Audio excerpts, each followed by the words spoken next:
All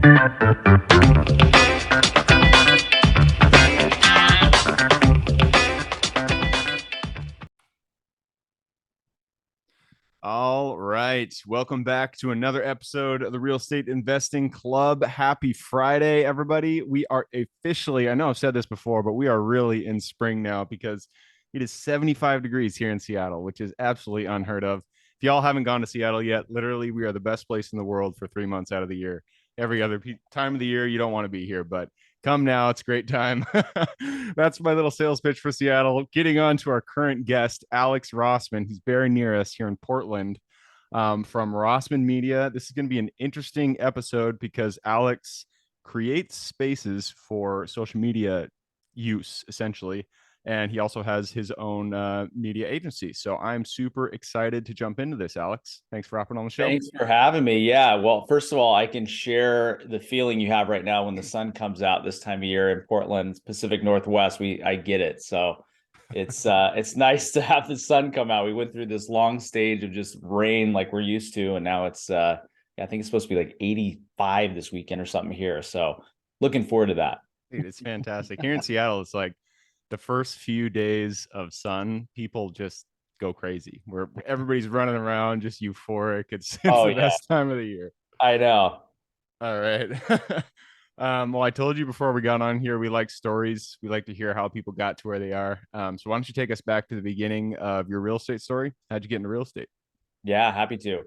Well, I think, I don't know about the rest of your listeners, but it was by accident for sure. I've always loved real estate. And I think naturally when I was younger, my parents would always kind of drive us through the country and we'd look at all these houses and, they would, look into real estate for investment for them, for their primary home or just for fun, honestly. And so that's really what got me into it at a young age. But it wasn't until, where I'm at today, where real estate investing kind of fell into my lap accidentally, honestly, really through a need that we had with my company.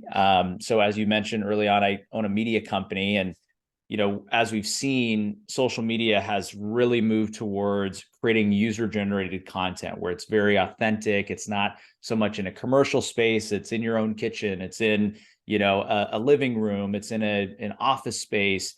And so we wanted to kind of create that for our clients where it was very authentic. And in doing that, we either had really two options. One, rent a space, which, I think anybody listening would probably go, hey, if you could buy something, obviously that's the preferred route to go.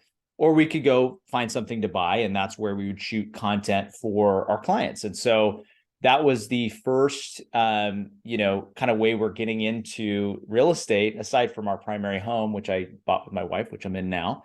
But it was based off of a need, and so we ended up investing in a home in Lake Oswego, which, for those of you who don't know, it's basically a suburb outside of Portland. And we built it out to reflect almost every single room has a different feel, a different vibe. We have different backdrops.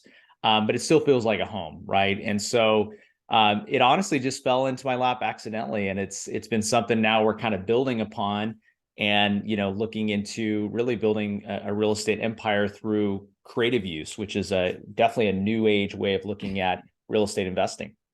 Yeah, man, that is such a unique method, and it's one of the main reasons that I love real estate. And there's so many different ways to go about it. There's so many strategies, so many business models that you can implement.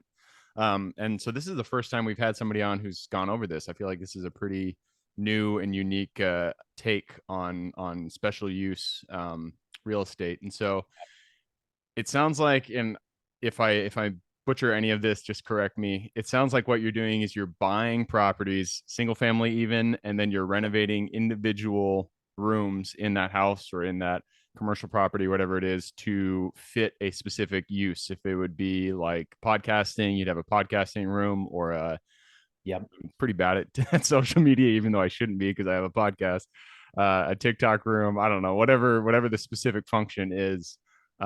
Is that accurate to what you guys are doing?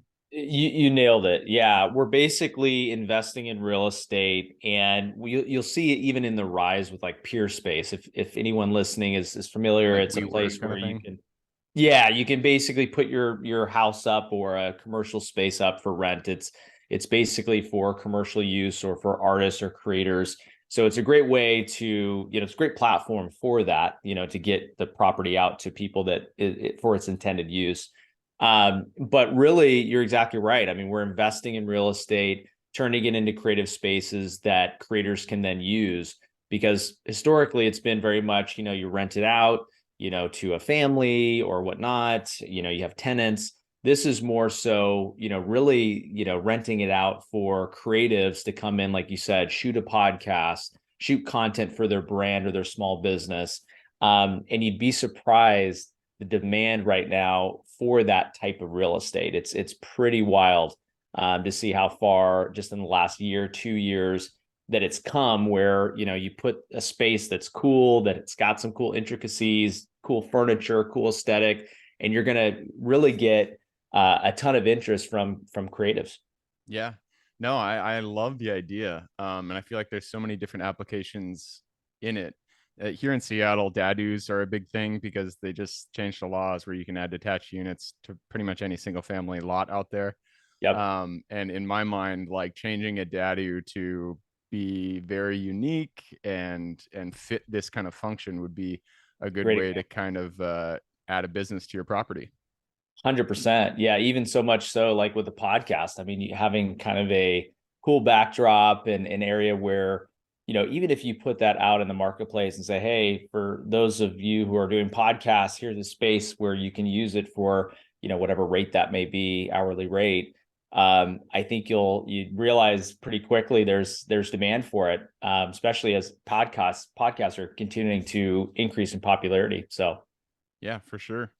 Um, so let's talk about the actual renovation because in my mind, I'm sitting here at my desk. I've got a virtual background, so I'm pretty low, bare bones podcasting here. It still works. But when uh, when you are renovating a property, what is it that you look to change in the unit, in the room, or whatever it is, to make it fit that function?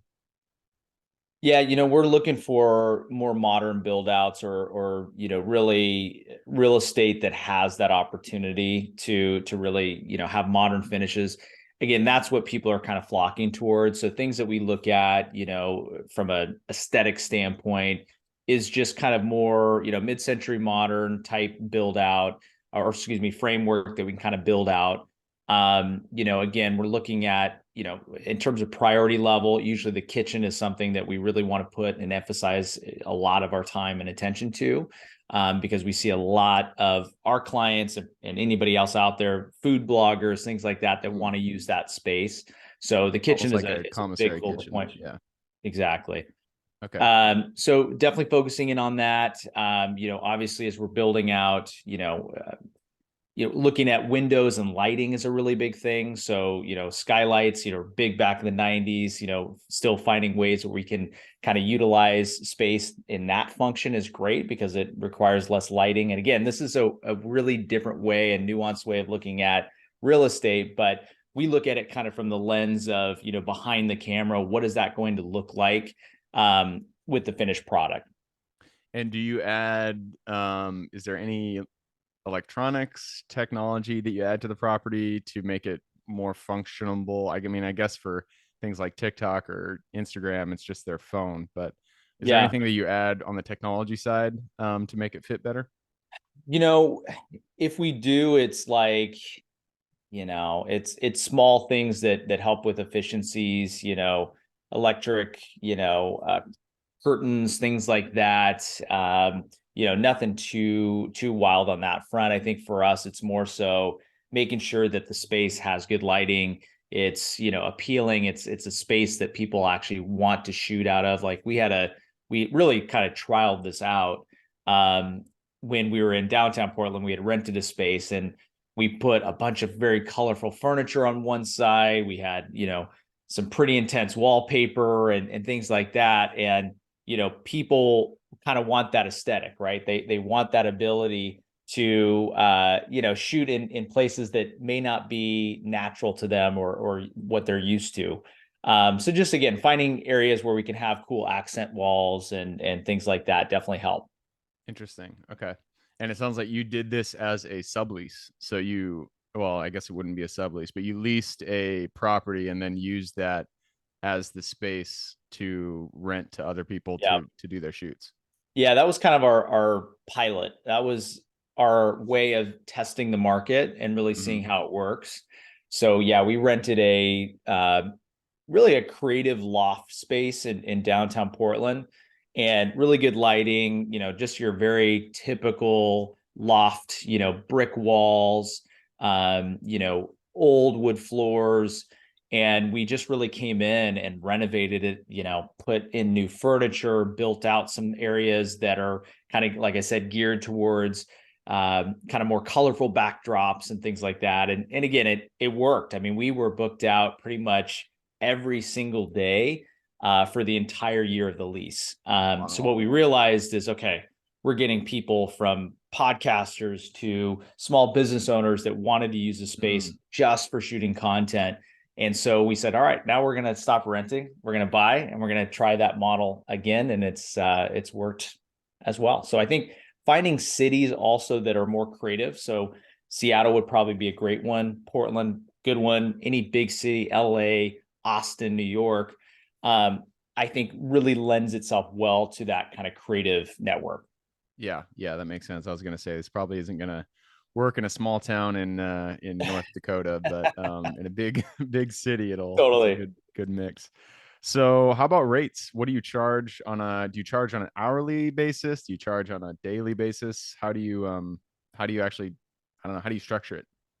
So there's hourly is one option. What we're seeing a lot more of is full day rates or week rates, or sometimes even monthly or multi-month, depending on the scenario. And the location, obviously, as we all know, it's location, location, location, based on how that rate fluctuates.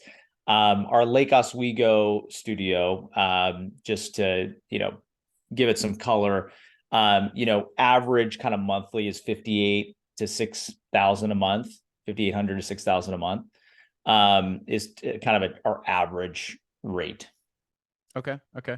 And I guess how do you market? I mean, you're already in the space. You have your own social media company. I'm sure you're connected. You're well connected, so people already know you. But if somebody wanted to take their own property, Yeah. turn a portion of it into something really unique and inspiring, and then rent it out to creatives, how would they get somebody to rent it? How do they market the property? Yeah, great question. I love that. And I would recommend anybody that has an extra space, that you're willing to rent out, whether it's your primary home or not, or like you said, ADU. There's a lot of potential there. What's worked for us is Peerspace is a great platform. Again, it attracts that type of audience. I would say Facebook Marketplace randomly is actually pretty good. You'll see Zillow even, just for all kinds of reasons, but we're seeing a lot of kind of multi-use, special use cases that come through Zillow as well. And then I think just on social media, I mean, I would say most of the bookings that we got or have been getting have come directly through Instagram. So just posting cool photos, videos, resharing content maybe from other users of the space, and that attracts naturally the same type of folks. And so I would just say, yeah, if you can identify a place in your home or an investment property, those would be the main platforms to go after once you've got it all set up. And I'll go back to the podcast side of things. If you can have a room dedicated to podcasting, that is a huge area right now that we're seeing just explode. One of our colleagues did the same exact thing in her house. She basically rented out her full second bedroom, and she says she rents it out 3 to 5 times a week. And so it's just, again, one of those areas of opportunity and untapped things that you just don't realize that are available to you. Yeah, man, that's really cool. Well, thank you for sharing with us. I really Yeah. like, I love hearing new strategies, and this sounds like a fun new way to reutilize space that we are already renting out or already own, and create a new stream of income there. I do want to move a little bit before we move on to the closing session. You run a social media company, and so you are Yep. the expert here. So I want to talk a little bit about that. Real estate investors, the first thing that we do, the start of the process is finding properties, finding capital investors, and that takes marketing. And social media is the number one way to market your business today. So what are some tips, I don't know, the top two, three tips that you could give the listeners on how to utilize social media for their real estate investing company? Yeah, absolutely.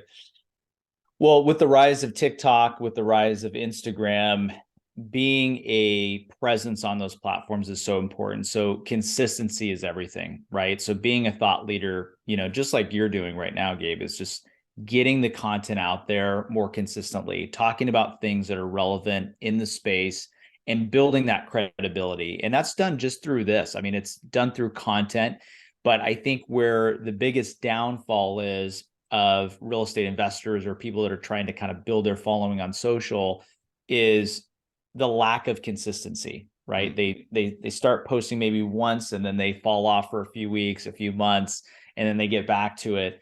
It definitely takes a certain level of consistency. And so what I always recommend is blocking off 5 to 6 hours a week, even less, and write down a list of different topics that you want to go over and just start shooting it. Have a few different pairs of clothes that you can change in and out of, and just start talking about those topics. And you can find relevant topics through Google Trends.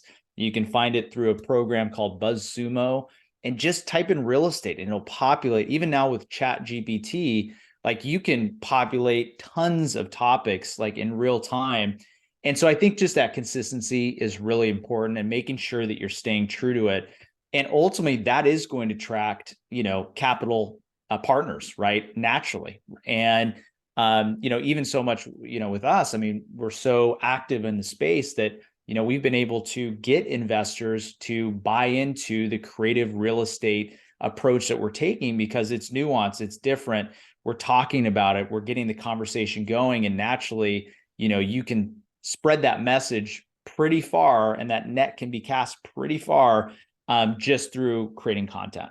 Yep, I love it. And especially for, whenever we talk about marketing on the podcast, I always, if you have an inclination for it, I say do a podcast because it's so easy Yes. to, all you're doing is having a conversation with somebody awesome like Alex Rossman here. And then you can take that content, you can cut it up into 1,000 different versions, and then you can post that on TikTok, on Instagram, all this jazz. Um, but I love to hear that consistency. Definitely the hardest part about any social media. Is there a specific platform that you recommend or you feel has more relevancy in real estate? TikTok, I, Instagram. I love what you said though, because, you create something and then you can cross promote it among all platforms. And that's what I would recommend, honestly, because you really just don't know. Real estate is so widespread that you could take a piece of content like this, post it on Instagram, then go and take it and post it on LinkedIn. Mm. And it's going to attract a different audience, right? And so you just don't really know. So my philosophy is very omni-channel, right? Take a piece of content and spread it out as wide as you can.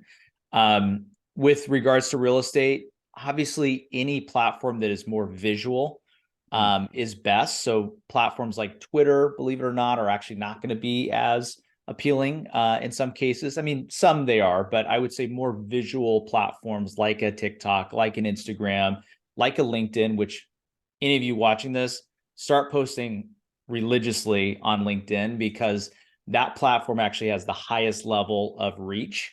So you can actually target specific real estate investors. It's a great platform. So I would just say, to your point, Gabe, try to create a piece of content that can really live on all channels. Yep, I love it. All right, man. Great stuff so far. It is time to jump into the quick question round. Are you ready? Let's do it. Let's do it. Let's do it. It starts with books or any form of education. Give me two recommendations: one for real estate, one for What's the other one? One for general life wisdom. There we go. Love it. Okay. Oof. I'm like one of those guys. I know this is quick answer here, but I like to go to YouTube and just start, getting some video content. I would say anything that Robert Kiyosaki does on the real estate side, I really like his stuff. I think it's, you know, great way to kind of build an empire. I think on the life side of things, gosh, the 4 hour work week, good one. Yeah, I think those two. That works. I bought the 4 hour work week when it came out, and it's been sitting on my shelf forever. I keep wanting to read it, but I've heard it's a good book. Good Yeah. recommendations. All right, next question is for your younger self. So let's go back to the Alex who is first starting his media company, Rossman Media. Go back to him, look him in the eye, give him one piece of advice moving forward. Keep going. Perfect, man. I love that. Keep going. That I is think the worst thing you can do is stop. I think that's the biggest. That's what creates successful entrepreneurs and ones that are not. They may have a great idea, but it's the moment you stop that things fall apart. So just keep going. yeah. I feel like that is the secret sauce. I mean, I don't feel like myself or anybody I know in real estate is extremely geniuses or anything like that. There's no crazy special talent. Obviously, we're relatively intelligent and we're doing hard work, but the key is just to not give up and just keep moving Yep. forward. Eventually, you're going to hit where you want to go. So, love that. Yep. Yep. You got to be comfortable with being uncomfortable. Yep, Truthfully. exactly. Yeah. All right, next question is for your business. We live and die based on the people we work with. So, what are the first three positions you hired for, and would you do it differently if you hired today? Yeah, great question. So I'm very visionary. So I knew I needed somebody that was more operations. So the first hire was an operations manager. And I don't think I would have done it differently because it helped to take my vision and put it into reality. So I think with any good business, you have to have a visionary and then you have to have somebody to integrate it. So I don't know if I would have done it differently, frankly. I think it was a good way to balance both capabilities. And I think the best thing you can do, I know real quick, is to identify your strengths and focus on those versus trying to compensate for your weaknesses. Yep. I love that. And it's harder to do because, especially as entrepreneurs, we want to do it all. When you're starting out your business, you just feel like you need to do every single little thing, but that's Right. not the way to go forward. The E Myth Mastery, I think, is a book I read a while ago, and it really goes into that. But focus on your Yeah, strengths and then delegate everything else. Love that. absolutely. All right, next question is about the US. It's a big place, big world out there, a lot of square miles to invest in. So, what is one metro that you're most excited about investing in today? Ooh. Um, right now I only know what I know, and I think the best thing for me is to stay kind of where I know. I'm probably not as advanced as some of the listeners here, but what I can tell you is I feel most comforted knowing the locations that I know. So right now, I'm going to say some of the outskirts of Portland metro area. I think you're starting to see, and this is for most cities, a lot of people kind of migrate outside of major cities. So I've identified a few just outside of Portland, Lake Oswego, which I had mentioned being one of them. So yeah, I would say in and around Portland. Yep. Yeah, investing in your backyard is the surest way to find good deals because Yeah, you don't make stupid mistakes. I'm invested all over the country, but I've chosen metros that I shouldn't have. I'm And so sure. it's Yeah, investing where you know is you have a competitive advantage there. So I like that. absolutely. The next one is about finding deals. Every deal starts with finding the deal. So what is your favorite way to find good deals?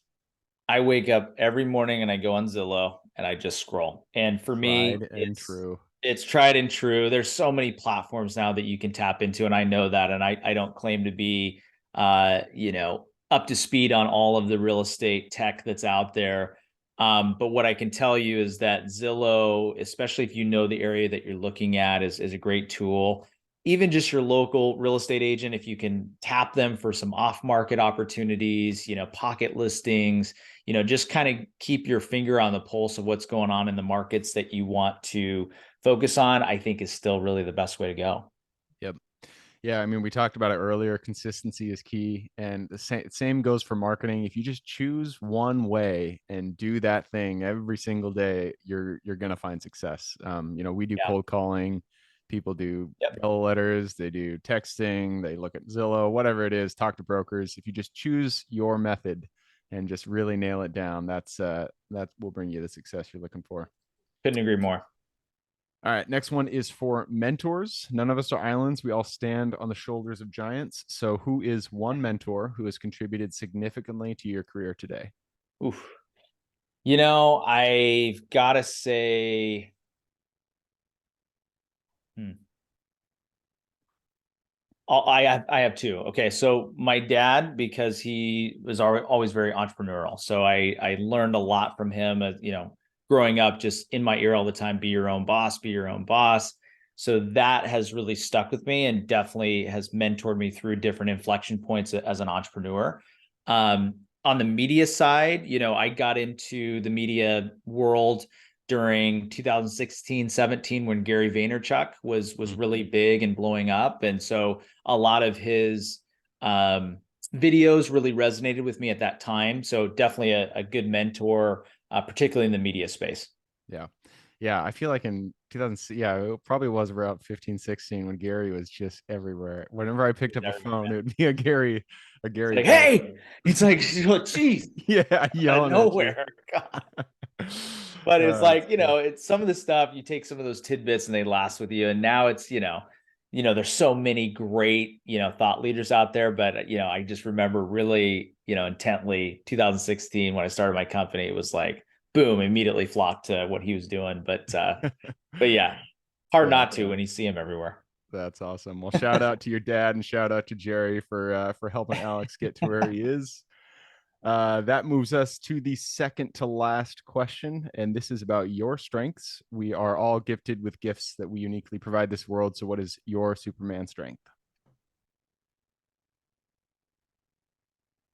I would say empathy, and I know it's probably not a common one, but I've gotten far so far with just understanding people and what they're going through, and I think it's really easy to fall into the category of leader, boss, manager, but sometimes getting down to at the human level and really understanding the motivations of people and where they're coming from is really important. I think it's very much important also with real estate, understanding the motivations of sellers, right? And I think again that empathy side of me is definitely what's kind of shined through in my career.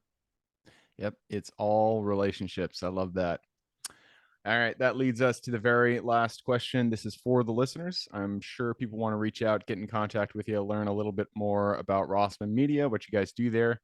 So, what Yeah. is the best way for them to get in contact with you? You can go to rossmanmedia.com. That's the marketing agency website. And you can follow me at Rossi Live, which is Rossy Live. Rossi was my nickname growing up. So I've just kind of stood with it. And then you can go to at Rossman Media on all social channels for the company. Right on. Rossman Oh, one Media. more thing, Gabe. Oh, Sorry. So Rossman Studios, if you guys actually want to see the real estate side of things, which is obviously I'm sure you do, at Rossman Studios is the handle, or rossmanstudios.com, and you guys can kind of see the creative real estate and special use case that we're doing. right on. RossmanStudios.com or RossmanMedia.com. I'm going to put both of those links in the show notes. All So of them. don't. Threw a lot at you. It's all good. If you guys want to reach out to Ross or to Alex, sorry, click the little more in the description. It'll pull down the full description, and in there you can find both those links. Amazing. All right, Alex, that wraps it up. Thank you very much for hopping on the show. Thanks, Gabe. Appreciate it. Absolutely. For everybody who's here with us today, thank you guys for showing up. You are the reason we do this. So if you guys have any questions whatsoever, reach out to me, Gabe at the realestateinvestingclub.com. And if you guys want to support the show, all we ask is you give us a like, subscribe, share, all that jazz. Other than that, I hope you guys have a great week. Keep rocking real estate, and I look forward to seeing you on the next episode.